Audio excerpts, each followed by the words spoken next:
If we look at the horizontal section of the brain, this is the inferior surface with the olfactory bulb, olfactory tract, optic chiasm, and then the brain stem, and this is the occipital part. If we take this part out and visualize the structures that are present in the substance of the brain, what we can see is that this is the midline. All right, this is the midline with some structures that we have studied already. This is the corpus callosum. This is septum pellucidum, which is the single layer of cells that divides the two parts of the anterior horns of the lateral ventricle. One is for the left side and one is for the right side, and the division is by these single layer of cells called the septum pellucidum. After that, this is fornix. The whitish structure is always fornix.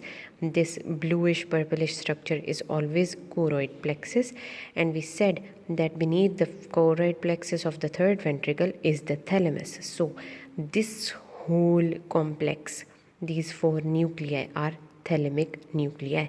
So if any of these are marked, these are the thalamic nuclei. This is the head of the caudate nucleus.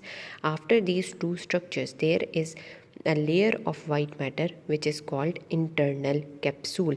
After the internal capsule, there is a wedge-shaped nucleus which is called lentiform, with its base directed laterally and its apex directed medially. The basilar part or the lateral part, which is also darker in color, this is called putamen, and the medial part is called globus pallidus. After the lentiform nucleus is another layer of white matter, and this is called external capsule. Lateral to the external capsule is a layer of gray matter called colostrum. So this brownish area is called colostrum.